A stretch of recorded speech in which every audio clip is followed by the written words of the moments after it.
everybody. Welcome to Muscle Maven Radio. I'm your host, Ashleigh Van Houten. Thank you so much for being here. I hope you enjoy this episode as much as I did. I am able to speak today with Dr. Will Cole. He is a leading functional medicine expert. He consults with people around the world. He does telemedicine. He was named one of the top 50 functional and integrative doctors in the US. He is a host of a very popular podcast, The Art of Being Well. He wrote a number of books, including Ketotarian, which I interviewed him about previously, The Inflammation Spectrum, and a newer one called Intuitive Fasting. And we talk about a lot of stuff. We cover a lot of ground in this episode, but we really kind of go in some directions that I don't normally talk about, that I don't normally pursue on the podcast or in my sort of public education space. So it's kind of exciting, but we talk about a lot of things around, of course, functional medicine and wellness, and some of the kind of underlying factors that we sometimes maybe spend too much time on and sometimes spend not enough time on. So it was kind of interesting to talk about some aspects of wellness and health that are sort of under discussed or underrepresented. And some of those include things like spirituality and, meditation and mindfulness and religion all kind of go under that. But it's something that I don't really think about a lot. I don't really talk about a lot. And so it was sort of outside of my zone of expertise, but also comfort. And so it was great that we chatted about it. We talk about his book, Intuitive Fasting, and how some of the feedback and response that he got from it was interesting. People have a hard time with the idea of intuitive approaches to eating these days. People also have very knee-jerk reactions to fasting, so that's kind of interesting. What else do we talk about? We talk about how he manages social media so well in a world where it's like a necessary evil and we're all kind of tired of it. Let's be real. And, we talk about one of the things actually that I work on in my own coaching practice, but it's something that I think is really under discussed, especially in women's health and wellness, is this culture around alcohol that has become really normalized and that people have take very personally, are very nervous about discussing this idea that alcohol isn't good for you and you can decide to incorporate it and use it and enjoy it if you want to. But we try to sort of bend the narrative to make things work for us. And so we have all this conversation now about how wine is healthy and if it's biodynamic and there's resveratrol and it's good for you. I mean, it's a neurotoxin. It's not good for you. But the hoops that we'll jump through to try to make things that we enjoy work in our favor. And so we talk about that, and that might be irritating or triggering for some people, but I mean, hey, that's what we're in the business of doing here. So, Dr. Will Cole is an awesome guy. He's a super positive, informative force in the functional medicine world. And I was really, really grateful that he took the time to chat with me and cover all of this stuff. It was a really, really fun chat. And I'm going to stop talking now and get right to it. So I hope you enjoy this chat with Dr. Will Cole. All right, Dr. Will Cole, thank you so much for being here. Hey, friend. It's been too long. I'm excited to be back. Thanks for having me. Thank you. So yeah, I mean, the last time we chatted officially on the podcast, it was a different podcast. Technically, we were talking about your book, Ketotarian, and how people can agree on things and disagree on things, and that's okay. And it all works out in the end when people just worry a little bit less about what other people are doing maybe, and a little bit more about what they're doing. It's a novel idea. I mean, on the internet, it's a novel idea, but anyway. Let's bring it back. Yeah, it would be nice. So, I mean, before we kind of dive into it, what's going on in your world? I mean, I see you're very busy, you're traveling, you're doing a lot of work. I mean, clinic is very busy. Tell me just sort of like what's going on in your life these days. Thanks. As you know, for people that maybe don't know what I do, I started one of the first functional medicine telehealth centers in the world over a decade ago. So for the past 12 plus years, from 8 a.m. to 7 p.m. most days, I'm consulting people like we're talking right now via webcam, and we ship labs to them. We're clinically monitoring them and guiding them and giving them that functional medicine perspective. So we're dealing with really heavy type of cases, a lot of autoimmune people that are struggling with autoimmunity, people that are struggling with chronic fatigue syndrome, digestive issues, hormonal problems, and chronic infections. We're seeing a lot of mycotoxin and Lyme disease and co-infections the past few years. So it's really, it's an immersive work. It's a sacred responsibility for me. It's something that I really love. And to see someone regain their health and put the work in to see it through is certainly rewarding, but it requires a big bandwidth. So that's basically what my main focus is. And that's not really changed at all. It's just kind of evolved and expanded in different ways, because we launched, in addition to our private one-on-one webcam concierge functional medicine model, we have a group models as well, which I'm really excited about, because it enables us to make functional medicine even more accessible and affordable to people. And it provides this really beautiful community of people that are going through similar things, because, I mean, you know this, but people that are struggling with health issues, it can be silent and very isolating. Yep. So to not only get clinical direction from us, but to have somebody else in like a different state go through similar things and get them on that level is so beautiful to see, because that's cathartic and healing in and of itself, to not be isolated and have that community, even if it is online. So yeah, that's my main, what I've been focusing on. My book, Intuitive Fasting, came out at the beginning of 2021, and that did well. And podcasts, I don't know. I have 2 golden doodles and kids. I'm doing all the things. Right? You've got plenty.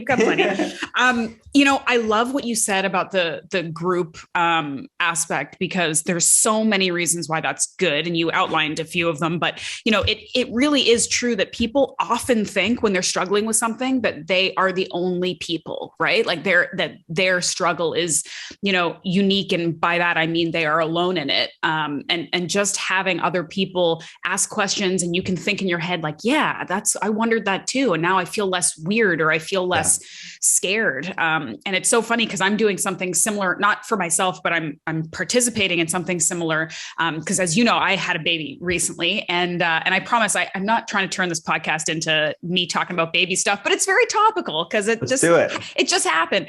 And you know, I've been joining in on these Zoom sessions for like prospective parents to talk about my experience. And I went to a birth center, which is pretty rare in North America, and just talk about my experience, so that like new moms or moms to be and their families can like ask questions.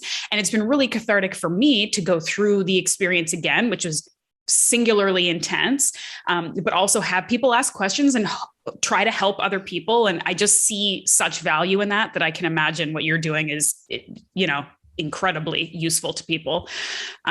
And also since you've been doing this since before the pandemic, you probably you were already really set up for what the world needed when they needed it, right? Did you have to like pivot or do too much different? No, we had zero pivoting. Thankfully, I know a lot of doctors had to do it out of necessity, but for us, it's always been our focus. It's always been our model of care. Because honestly, it wasn't because I was some mastermind of thinking this is going to be the wave of the future. I did see the efficiency of it, and that's why we did it. I did see the level of immersive care that we could get. Yes, but honestly, a lot of it was just geographical. I was in Pittsburgh. A lot of people aren't in Pittsburgh, and I was writing and speaking about functional medicine a long time ago. So it was just born out of them not being where I was. That's why we needed it. But now telehealth's a thing. We didn't even call it telehealth back then. It was a virtual functional medicine clinic, because I didn't have the language to call it a telehealth. But that's obviously what it was. I want to ask you another question about doing work online and trying to help people and give out information in a like virtual space, because I do think, I mean, this is certainly something that I feel like is growing year upon year, but with the pandemic and the quarantine and people feeling very isolated in their homes, on social media more than ever. And we can all talk about and like lament the way social media is going these days, and all of the things that, you know, as online people, we feel like we have to like be keeping up with, you know, and like sort of the rat race of like, okay, what's Instagram telling me I have to do now to get to people? And you know what I mean? But you do a really good job of it. And it looks like I mean, you're good at it, but it also looks like you don't mind doing it. Maybe you do, but like, how do you keep up with that part of it. And because you do work that is also like medicine, you have to be careful about what kind of, information you're putting out there. But like, how does that work for you? Do you have to set aside like time and be like, oh God, okay, here we go. Like, let's do some like reels so that people will, you know what I mean? Or are you just like, this is a function of what I'm already doing. It's how I reach out to people. It's cool. Yeah. It's probably a bit of both. See, if I had more time in my schedule, because I'm with patients most of my day, and that comes first. To me, it's just a bandwidth thing of like, I wish I had more time for this, but I don't, because I actually don't mind educating people. And that's how I see it. I see it as like a really cool educational tool. I like the posts, like just the picture posts, the quote posts, this like kind of showing them research or something encouraging, something positive, something to lift their life up, more than I like the reels. I actually don't like the reels that much at all, but I realize that it's a way that a lot of people learn, and I'm not that good at it. Honestly, You're good at it. It takes me way too long. The problem is I'm a perfectionist. So it may turn out all right, but it's like, it takes me way too long. And I feel like a ridiculous late 30-year-old person. Like, why the heck am I doing this? I mean, you and I were the same generation. Yeah. I just wish that like TikTok would understand that no one over the age of like 30 wants to do that. Like we do it because we feel like it's part of what we have to do to get people to see what we're doing. But like, I really wish that they would understand that like Instagram is for people in their 30s who want to like post cool stuff, but also information. And TikTok is for people in their teens and 20s who want to like post videos. Like, I just wish they would accept it, but they don't anyway. Yeah, I know. I totally get it. And like, I'm the one running it, like by Instagram. It's like, I have an amazing team and they help me with organizing other things within social media, but Instagram's really been my focus in the way that I communicate with people. So it's a lot of work, but I'm still trying to figure out a lot of things. It's the editing is overwhelming to me. It really is. Well, I appreciate you telling me that, because I really do genuinely think you do a fantastic job. And in this world, we're both in this kind of like wellness fitness sphere where so much of it can be like clickbait or created to be divisive and stuff like that to get attention. And I just feel like you are still kind of like sticking to, I want to help people and give people information. And so you're a very good follow for everyone listening. Thank you so much. I appreciate that. Thank you. And speaking of divisiveness, let's talk about this intuitive fasting thing for a bit, because you did get a little bit of, everybody's going to get, you're going to get people who like it and don't like it, people who understand it and don't understand it, for sure. I wrote a book about organ meats. I get it, but people do have a hard time. Sometimes people have a hard time understanding the concept of, intuitive fasting, or people talk about intuitive eating and stuff like that. And there are camps of people who believe, of course, this is the ideal. This is what we want to be working towards. And there are ways we can work towards that. And then there are people who are like, we don't live in a world where intuitive anything makes sense anymore. So what's the point? So talk a little bit about like the concept of the book and how you want people to understand it.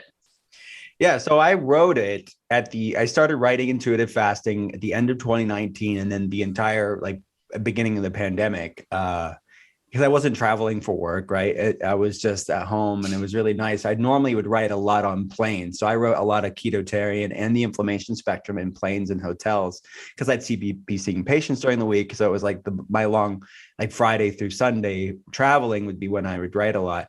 But it was the different writing experience. And because I was home writing intuitive fasting, and I thought I was so excited for the book, and I was so excited for this message, because it's something that's like the other books, born out of my clinical experience and seeing patients, and really wanting there to be a grace and a lightness, a flexibility, an intuitive component, a mindful component to things like fasting and many other things within wellness. But this one was specifically about intermittent fasting. And it was a play on words, obviously, because the prefix INT, intuitive and intermittent. But I wanted to, it really was a crystallist. It was a epitomization of it was very descriptive of what the message I wanted to get across.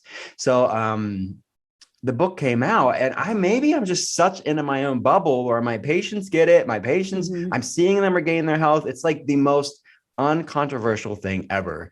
And the book came out and it was shocking to me. It's not like I came in thinking I was going to write a book that was going to piss people off, but the book came out and it pissed a group of people off. And they were like, so many circumstances this is going on right now in our world, where it's this really loud group of toxic tribalism for a moment, and then it goes away. But I was in the thick of it when the book came out, where it just was like, it's toxic tribalism, it's cancel culture. It's like they were super offended. It was like an eating disorder community that didn't read the book, didn't know my message, didn't get what I was trying to say, but just wanted to land-based us. And I think part of it too is Gwyneth Paltrow wrote the foreword of the book. She was a part of the whole release, and like anything she does is like offensive to people too. So that like put gasoline on the fire. But I wouldn't change one thing. The book's amazing. It's helping people's lives. And once that craziness calmed down, then people that actually read the book know my message,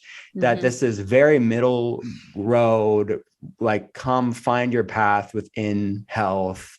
It's the heart of functional medicine. It's bio-individuality. It's like what works for your body, what doesn't. And I'm saying there isn't a one size fits all, and more isn't always better when it comes to fasting. That's the point of the book. But I think it was being conflated with the capital I, capital E, intuitive eating, which I say in the book, it's not that. This is not a book for eating disorders. This is a book to have a more flexible, gentle, flexible approach with intermittent fasting. Yeah. I mean, there's a couple major things to unpack there in terms of that reaction, that kind of like minority reaction, was that, like, first of all, it's the not actually reading it or understanding a thing and just reacting to it, which is something that we are seeing increasingly again in online spaces. I don't know if that's really the case in real life when people are actually interacting with each other. I think it is more of an online situation, but then there's also the problem of, if you don't agree with something, you have to get really upset and viciously attack it, versus just sort of either deciding not to engage with it or learning more about it so that you can, I don't know, have a more nuanced kind of conversation and approach to it, which I just read this article, and I know because you have kids too, so I feel like this is going to be interesting, but like, I just read this article about, I think she's like a child psychologist or something, but she was talking about how the main purpose of like raising kids isn't to make them happy all the time. It's to help them understand tolerance and deal with frustration and know that things are going to happen that they don't like and that aren't great for them, and how to get past it. And I feel like almost maybe as a society these days, we're like a bunch of grown-up babies who don't know that, or don't feel like they have to, like, they just don't feel like they have to be tolerant of other people. And it's just, I mean, that's like, this is like a whole, again, other topic that doesn't even have to do with eating. It's just sort of a thing that I think doesn't really serve any of us and doesn't serve our individual health and happiness. Is we're just so easily provoked and angered, and I guess this can lead into, here's a segue that will make this make sense. It can lead into a conversation I want to have with you about like meditation and spirituality and stuff like that, because you talk about that a lot. And I'm just going to skip to it because it's something that I don't really talk about much on the podcast, because I'm not super sort of knowledgeable in this area. I don't really consider myself religious. And I know that spirituality and religion are different things, but it's not something I've really practiced internally or really looked into. I mean, meditation on and off, I've certainly dabbled with, and I was doing it quite a bit during my pregnancy to like mentally prepare myself for what was coming. But I see that you talk about this kind of like having a spiritual practice or being connected with spirituality in some way, whatever that looks like for you, and how that can help your health, your mental health, your physical health, all of these things. Just, can you talk about that? It's a big subject. I'm not even asking you a specific question, but like maybe why that is a part of the education that you give to people. Yeah. It's definitely, it's something that I talk to all of my patients about. And it's something that it's what intuitive fasting was partly about. It was using fasting as a medicine therapeutically, right, for health benefits, anti-inflammatory, metabolic flexibility, et cetera, but also not just using fasting as a meditation, but as not just a medicine, but also a meditation.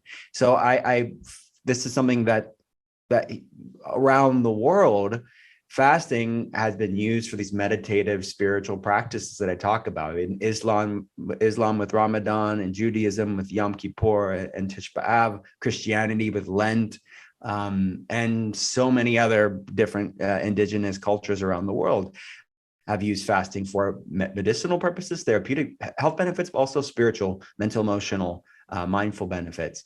And that's just fasting. So I think overall, just wanting to educate people on the fact that these tools are so interconnected to the human species. And part of the reason why we have this epidemic rise of autoimmune problems and different metabolic issues and inflammatory problems is this growing chasm, genetic epigenetic mismatch. And we're living out of alignment with what our ancestors would have done. And that's kind of where I'm coming from, that yes, like eating and fasting is a great way to realign that, but also the spiritual component is another great way to realign that. And I think that's why we see in the scientific literature, in part at least, why people that have a spiritual practice tend to live longer, healthier lives. And like I said, in many things that I post online, it's connect on any level that resonates with you. I'm not saying you have to have a formal one thing. That's not what the research really shows. It's this the sense of compassion, the sense of generosity, the sense of peace, like these and gratitude, these practices that our culture is in direct opposition of a lot of this stuff. Mm-hmm. And I think that really bringing in these practices that awaken compassion and gratitude in your life is a great way to, on a level, decrease that genetic and epigenetic mismatch and living in a more of a parasympathetic state, a resting, restoring, healing state. Because so many of my patients and so many people that are listening to this right now are stuck in various degrees of sympathetic fight or flight, stressed out state. So anything we can do to start to like tip the scale in the other direction to bring some recalibration of things is a good thing. So people can connect in all different ways, but it's definitely an essential part of my message because I see it clinically. I read the research, that's one thing, but then I could see it play out. The people that are consistent with their gratitude practice, the people that are consistent with their meditation. And it's not like, well, I do it here and there. It's like going to the gym once every couple of weeks and saying the gym's not working for you and the gym's not for you. It's like, no, it's not the gym's fault. It's your lack of consistency. So it's like, you have to flex that mindfulness muscle and be consistent with it to really create this flex ability that I see in people where they're up against very serious health issues, but they have this padding of grace in their life that just, they move through it with such effortlessness. It's not always easy, but it's like this beacon of light, even in the darkness that I see. And they tend to get better faster. And they tend to, the journey is a lot more enjoyable too. Mm-hmm. It's not just about the destination. It's like the journey of their health and recovering and healing is a lot more enjoyable. There's a lot less inner resistance towards the process. So that's why I talk about it. It's just so inextricably linked to the work with my patients. That's so good. And it's good too, I think for somebody like me, for example, who tends to, at least in the past, I feel like I've grown up a little bit, but in the past, maybe like balked at the idea of like, stop telling me to calm down and like find my inner peace and shit like that. I just want to like eat properly and go work out. Like, stop telling me, sometimes people aren't ready for it. But if you can also connect it to some of these more practical physiological things, like this parasympathetic sympathetic issue that is so pervasive.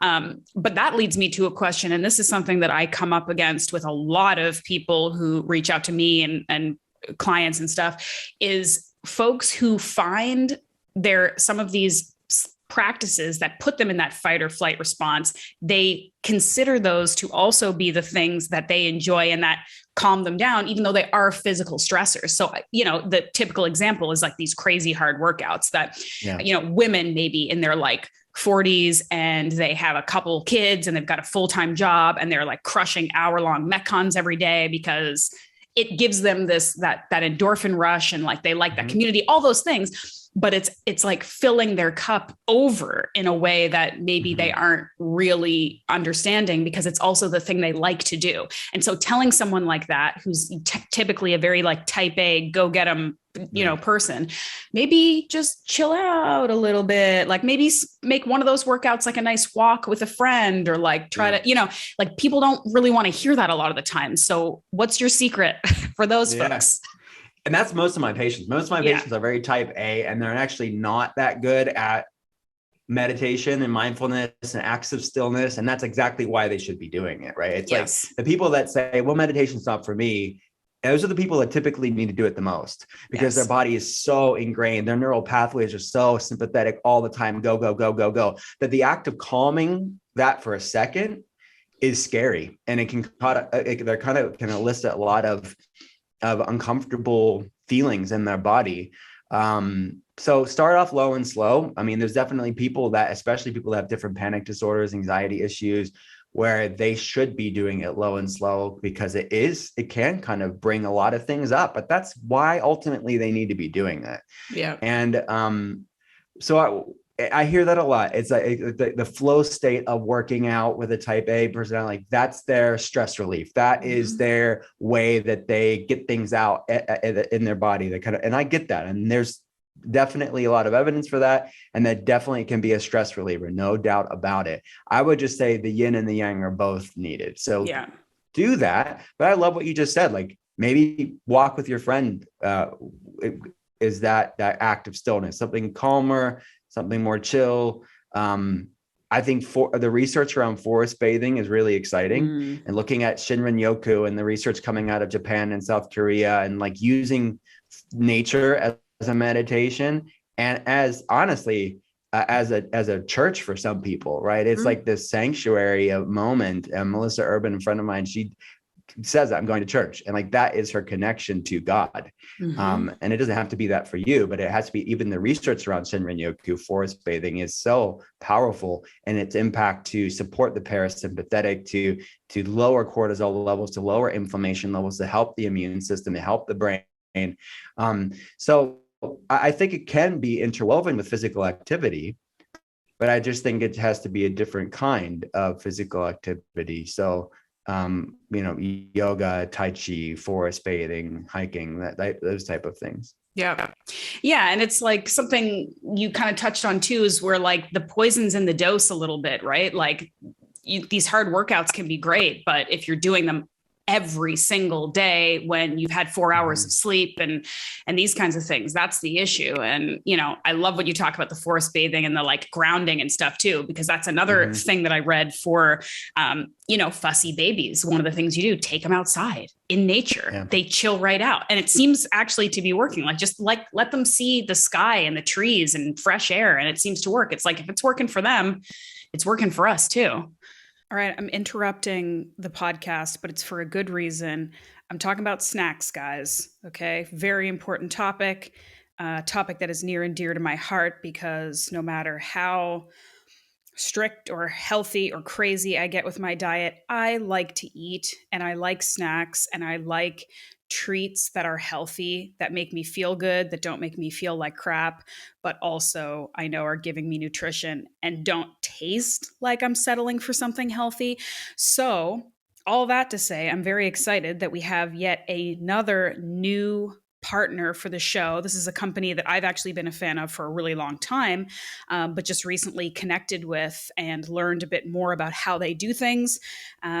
How high quality and next level their products actually are. I was always impressed with them, but even more so now that I've had time to chat with the founder, Autumn Smith, co-founder of Paleo Valley. They make a number of supplements, which I can talk about at a later date. You can go check everything out at paleovalley.com. But I'm talking today about their superfood bars and their 100% grass-fed fermented beef sticks.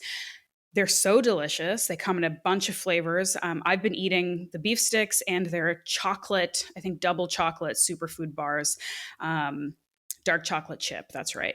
Every day because they sent them to me, and I'm thinking, okay, these are grass-fed bone broth protein. They've got a ton of superfoods, including things like greens and broccoli and like greens powders, kale, stuff like that, which normally I'd be like, yeah, that's not really for me. I just give me the protein and the meat and the chocolate.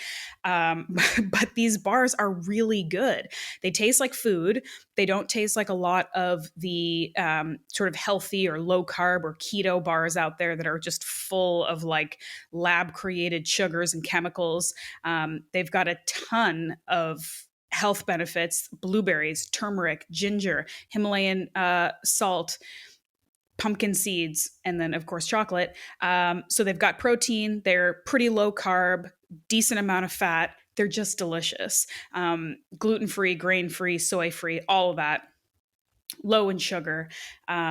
So they're delicious. And if you are somebody like me who wants to eat chocolate from time to time, who likes a protein bar when they, go out for the day and want to have a snack, this is absolutely the kind of product that I think would be great for you. So check them out. Go to paleovalley.com. I have a discount code. It's MMR. So that's Muscle Maven Radio, MMR, for 15% off. They're just awesome treats to have around, snacks to have on the go. If you're an outdoorsy person, if you don't want to wait to get home and make your own food or go to the gas station and get whatever nightmare they have there, this is the kind of smart snacking that you want to do. So super impressed with this company. I will continue to tell you more about them and what they offer as we move forward, but just kind of wanted to put this note out there. If you're a snacker like me, this is kind of one of the best ways you can do it. So go check out Paleo Valley. I appreciate that they are partnering with me and supporting the show. paleovalley.com, code MMR, get on it. Dark chocolate chip superfood bar. So good. All right, now back to the show. Back in it, we were talking about balance. We were talking about finding the spiritual practice or meditation that works for you, the inner work that works for you. And you were talking about forest bathing, and I really like that. I love the grounding concept. I love the idea of like being in nature and using that as sort of your sacred time, and I was saying, I think before we got cut off, that's what I've been doing with my son is, people tell you when babies are fussy, put them out in nature and let them have the fresh air and see natural things instead of like all these right angles that they're always looking at indoors.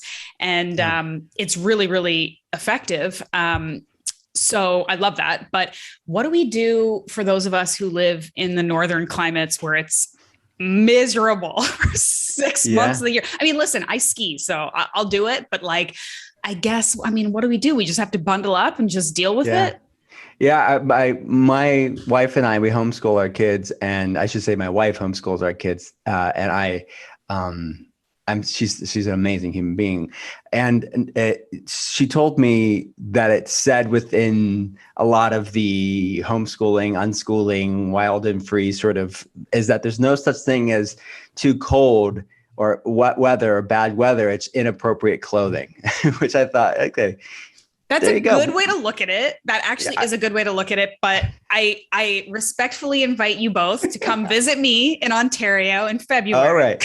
Well, I'm right below you. I'm in Pittsburgh. Is cold. Pittsburgh is cold and rainy and pretty. Yeah. You're right.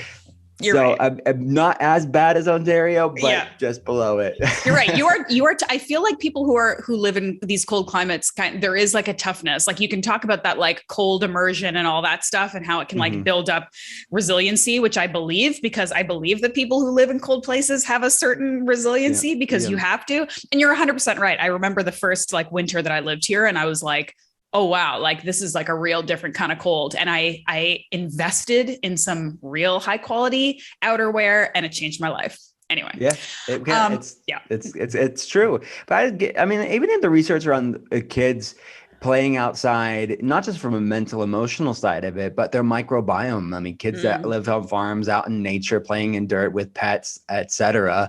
It's good on many levels, but I would encourage it. Are you able to share maybe some of the like spiritual practices that you do? Is that something you'd be? Yeah. Oh yeah.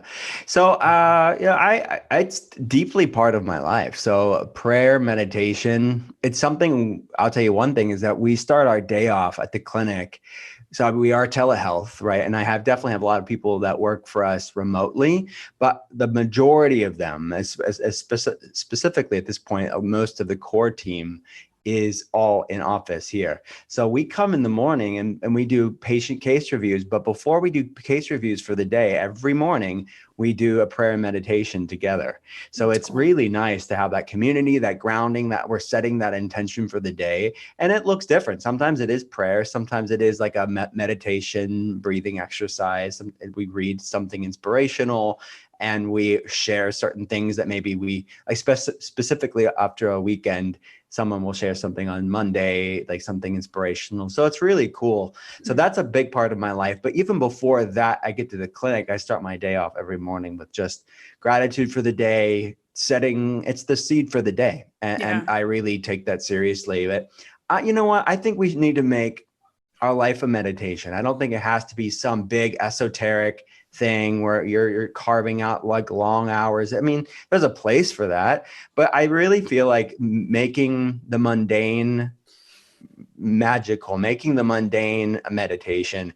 So like a lot of the practices that I do, I like a lot of what Eckhart Tolle talks about in The Power of Now and in A New Earth, which is, to me, when I read this stuff, it's like just an instructions or a manual for logical living, because so much of our culture is just honestly very dysfunctional. And I think it's just a more functional approach of making the present moment your friend and not an obstacle to get through, or an enemy, something to just get through the day. And so many people are just rushing, just getting through the day and waiting for that next that next high that they're going to get from being online or buying something or getting what they want in this sort of consumer culture that we live in. It's like, how do we anchor ourselves in the present moment? So a lot of the practices that I do are things that I learned through people like Eckhart Tolle, where he talks about like, what are anchors to the present moment? So maybe it's what he calls inner body awareness, which is just basically feeling the aliveness in your body. It's just like feeling the vibration of the body, or present moment awareness can look at whatever your present moment looks at, even if like you hear like an annoying noise from the neighbor, or it's like something's not very pleasant, to allow it to pass through you and not have inner resistance towards it. That's another anchor to the present moment. And breath awareness, something that you are not controlling. It's not actual breath exercises. It's just going inward and observing your natural breath. That's another, anything to get you out of your head and into your body. Yeah. And fasting is another way for that too. I love making the mundane magical. I love that because it's something I really have started to practice since the world changed a couple of years ago. And since so many of the things that I took for granted were taken away, things like going to the gym, things like traveling and seeing my friends and going to different places and going to work events and things like that, you just accepted that you got to do and got to experience, and then you no longer had it. And, and then when things switched even more heavily to this online world, where of course you're always comparing yourself to everyone else's highlight reel and all of these things, there is no, if you're constantly seeking like extrinsic joy, right, and success, you really can never get it, because there is no top, there is no end. And it doesn't mean that you have to stop, striving for things, because of course we all want to have new experiences and be successful and be happy and have, whatever. But this idea of just sort of slowing down and being in the moment and being happy with what you have, and knowing when I internalized that didn't mean giving up or settling or being lazy. It just is like a reframing of paying attention to every moment you're in, instead of just waiting for those few big, exciting moments, And I think that's so, it's just really profound. And of course, again, having a kid really helped with that, because for a few months, I can't do anything but sit there with him, and I'm feeding him and taking care of him. And instead of thinking all these things I should be doing, or, I got to put him down so I can go do this other thing, or I'm just like staring at him every second, because it moves so quickly. Right. And so I really find that, and that concept is very calming to me. So I like that. And that leads into the next question is how you can incorporate some of this stuff into your kids' lives when they're young and they maybe are more naturally attuned to being present and like just loving what's happening right now, but helping them kind of stay with that. Like, I've seen some things about like kids doing like yoga classes and breathing meditations and things like that. Is that stuff that you kind of try to do with your kids? Yeah. Oh yeah. I mean, for sure. I mean, and it's not, again, not something super woo woo out there. Like, honestly, Peloton has a great meditation section within their classes, and they have meditation for families, which is really fun. And it's nothing super spiritual. It's just kind of grounding, centered acts of stillness is how I would describe it. It's like in our world that's always vying for our distraction, always vying for our attention. It's like something to anchor. So it's definitely something that's important for my family, and my kids have done yoga with me. My niece, who's my kids are older, 15 and 12, but my niece is like 4 years old at this point, and my sister-in-law takes her to a yoga class. I think like these things are great. Like even as younger, they can do these things, these mommy and me classes, like bring it in. And then once you learn it, something you don't necessarily need to go to a formal class. You can do these things, most of these things at home. Yeah. As well. Yeah.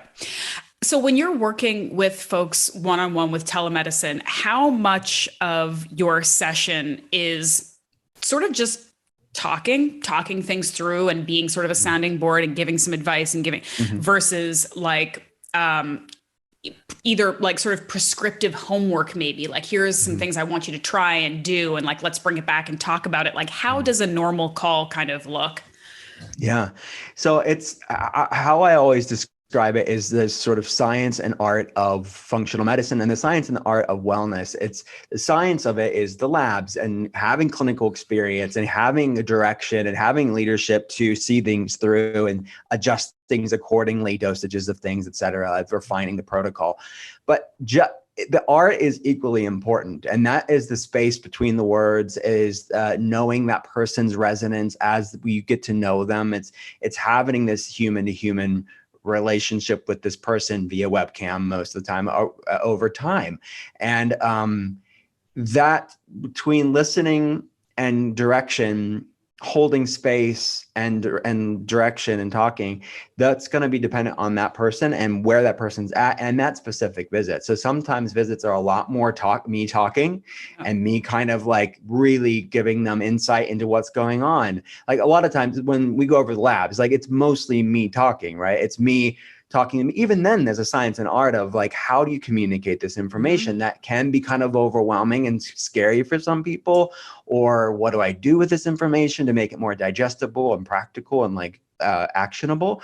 But a lot of it, when you're hearing their experience, a good clinician is listening. A good clinician is follow-up questions and really digging deep. If they're not really giving you the answer that you're looking for, meaning that they're just scratching the surface and you need to kind of follow up with them, you don't just blasé over it and move on to something else. Like if there's something there, even a hint of something there, we have to uncover that. So it's a lot of holding space and it's a lot of digging deeper, because you're not going to, I'm most of my patients, if not all of them at this point, I'm not their first rodeo. Like they've exhausted conventional medicine. They've exhausted many people within the natural health world, and they're not looking just to add to their pile of things that they've tried. And I take that extremely seriously. So it is, I no other way to say it. It's like a relentless pursuit to seeing something through,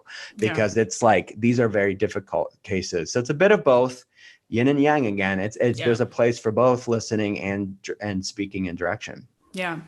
I feel like some of the kind of themes from this call are sort of consistency and balance, which are two things that are so crucially important and are really at their core quite simple concepts, but not easy to actually apply to your life a lot of the times.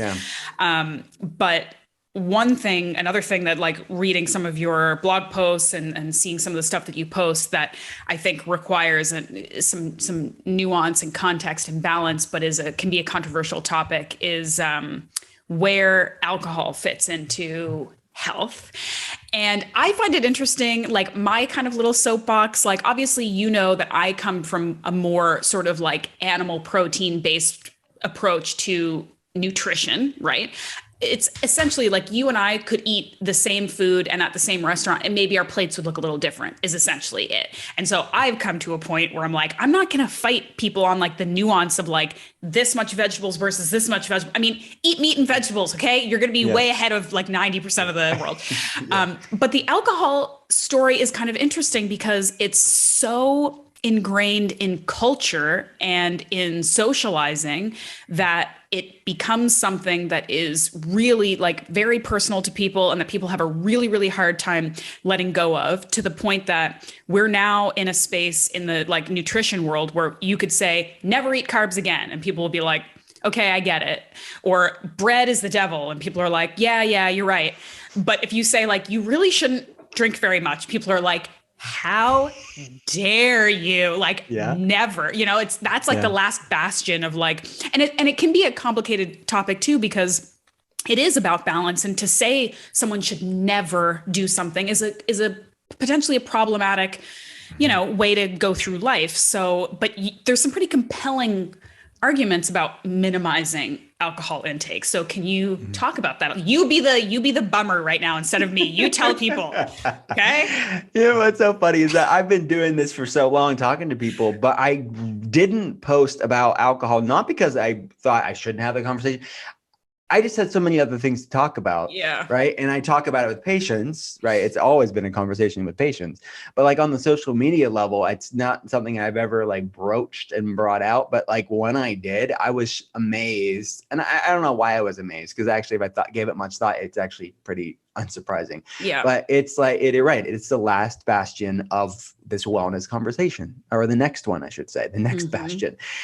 So it is something that I've seen so much over the years with patients, is that you have this larger spectrum, as so much of what I talk about is. It's a spectrum, this continuum of people's relationship with alcohol. And I don't think that there's a whole sea of people that would be, by an alcoholic expert's opinion, not be considered an alcoholic, but they are, and nor would they even be considered necessarily a functional alcoholic, even though some of them would be. But I'm not even talking about those people. I'm talking about the people that it's a major coping mechanism for their life. Like the mommy wino culture, like this is just my way to unwind in the day. And like, no, you're going to not find very many professionals that would say they are functional alcoholic or an alcoholic, but it's like this visceral reaction, even the idea of taking a break from it. Yeah. So that's sort of what I'm posing, is that, okay, what's our mental, emotional, spiritual relationship with alcohol? And then number two, I want to not normalize it so much within the wellness context. Like it's been so much conflated with like resveratrol and polyphenols, specifically with wine. But, and the data really doesn't hold water. I mean, this alcohol is a neurotoxin, and having it on a regular basis, there's a lot of studies, and I post about this on Instagram, a lot of studies that show that it really does harm for our brain health. It does harm to our bodies. And it's not something that should be, I think, to be part of like this normalized wellness thing. And that's why I think I had Todd White on the podcast of Dry Farm Wines, and he says the same thing. It is a neurotoxin. There's no way around it. But if you're going to drink, and he drinks, he calls himself like a hedonist, he's going to pick the lowest alcohol wine. And that's why he provides it, because it's the least amount of damage. Yeah. And on top of that, organic, biodynamic, regenerative, all that other stuff, low mold, testing for mold. So these are all things that I'm considering when I'm talking to patients. But you're absolutely right. I think that it's to me, when I see some of the comments, is it them talking or their emotional attachment to the alcohol that's talking when they get defensive about even cutting it out for a time?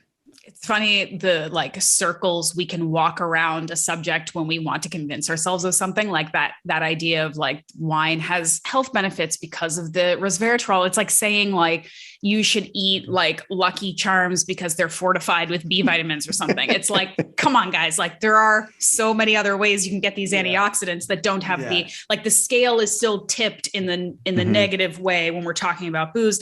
But that can be a really tough one because for some people, like I've always kind of been a big fan, of course, of intuitive eating and moderation and balance. However, knowing that we live in a world that is set up to be hedonistic and that is set up for us to overconsume and consume things we don't actually need and consume things that are bad for us, I do sort of play with these elements of like removing entire things that don't serve me that I also don't love or need. So like just a very like simple example would be like, I have a sweet tooth. I'm never not going to eat chocolate and like cookies and stuff like that.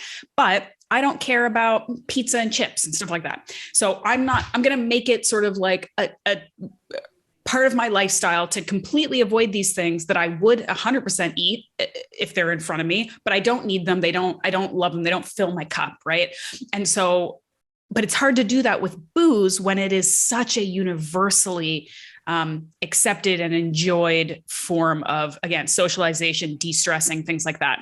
And for a lot of these women, I say women because it's who I work with. And again, that like sort of mom wine culture is massive. And I'm like deep in that demographic. You know, drinking much less could very much serve their health and would absolutely go a long way towards solving some of the problems that are stressing them out to the point that they want to drink.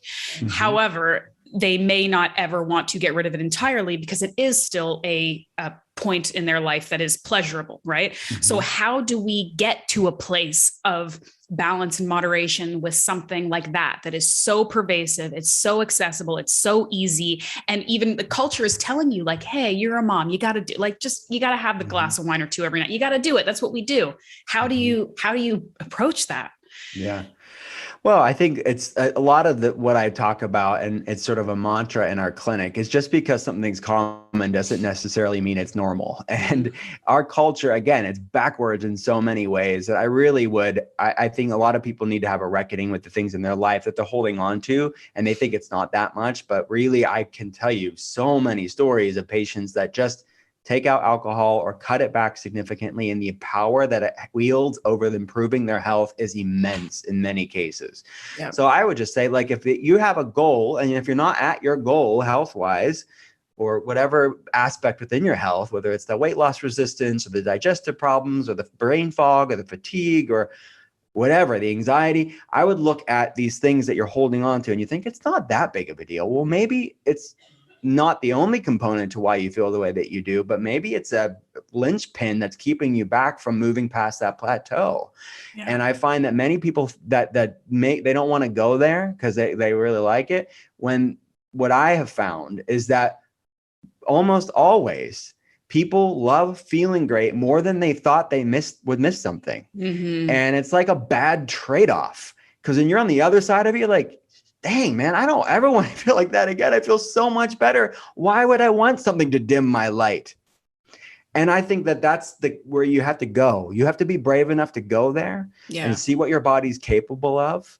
And then you come to a reckoning of like, does this serve me or sabotage me? Does that mean everybody's going to come and not drink alcohol ever again? No. But I think they're going to have a greater awareness on what their body loves and what their body hates. And they'll know, I can do like this much. I'm all right with it. I enjoy it. It works with me. And it's a piece of my puzzle that's not going to be a bad trade-off. That's not going to make me feel bad the next day. So that's different. That's bioindividuality. That's going to look different for different people. But I would just say you need to be brave enough to take the first step to say, like, maybe go off of it for 60 days, 90 days, something like that, to like let things clear out and calm down, and you to kind of recalibrate your new normal. And then from then start low and slow. I actually talk about this in the inflammation spectrum in my second book of how to bring it back, alcohol. So you can kind of see, whoa, like maybe like this type of alcohol isn't working for you, but this one is, and in small amounts.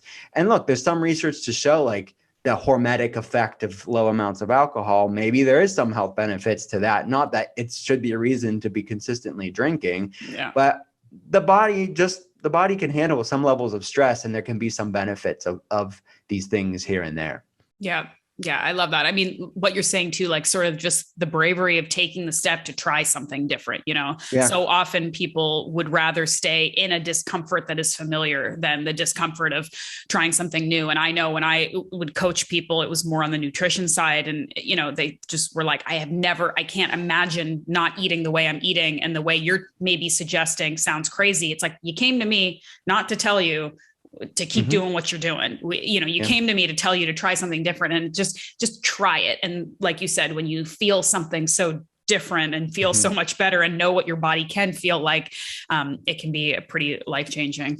Yeah. It's true. I can't tell you how many people that I could think of. It was such a part of their life. Alcohol was such a part of their life that they wouldn't trade it for anything. And most of them actually don't drink that like random special occasions, like weddings, things like this, they'll have it, but it's not a part of their life. And it's not punitive. It's not restrictive. It's not like teetotaling. It's like, no, I love feeling great more than I ever want to feel like that again. Yes. Okay. I feel like that is a fantastic place to end, because I don't want to take all of your time, but I feel like I got like a session today with Dr. Cole. So I appreciate it very much. Are folks still, are you taking new like clients, or you've got space? Okay. Oh yeah. We keep a great bandwidth for people. Consultations with me, consultations with a functional diagnostic nutrition practitioner. We have the group class model. So there's many ways for us to be there for people. Okay. And we'll put your website, your Instagram, anything else that, you want to direct people to?